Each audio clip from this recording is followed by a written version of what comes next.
Today's Q&A comes from Tom in Des Moines, Iowa, and he asks, how can I protect my portfolio from a post-election drop in stocks?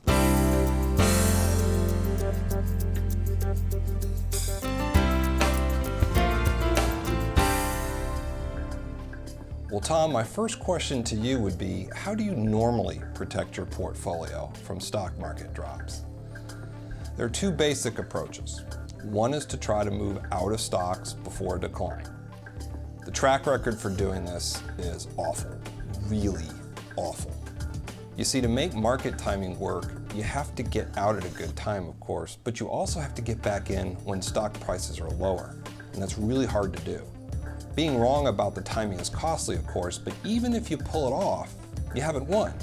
You also can't have any bad timing episodes in the future, or you wipe out the gains from your prior trades. If you're successful with timing once, you're going to be tempted to do it again. You can't just be right once.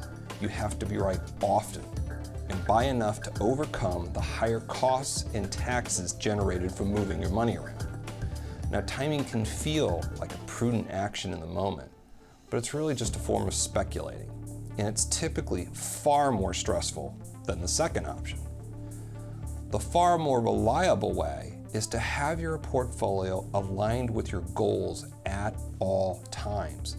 Now, doing this means you have a good balance between stable holdings, which do well in the short term but tend to lose to inflation and taxes over the long term, and stocks, which can do terrible in the short term but have a spectacular record over the long term. A good plan expects stock volatility to appear often, and it knows what to do when that volatility arrives. There is no need for short-term predictions. It's what prudent investing is all about. Now, most people simply can't reach their financial goals sitting in cash. They don't earn enough interest after inflation and taxes to keep from burning through all their money or suffering a steady decline in their standard of living. So they need some stocks. You get to choose how much, and you get to choose your approach to the markets. What we recommend for our clients is to invest, not to speculate. We also recommend turn off the TV. I don't know who you want to win, but it's a good bet you're anxious in no small part from listening to the campaign rhetoric. Now, both candidates claim that if their opponent wins, it's going to be bad. Well, newsflash, every candidate says that in every election. I suggest you check out our latest blog post. It's titled, How Can I Protect My Portfolio from a Post-Election Drop in Stocks?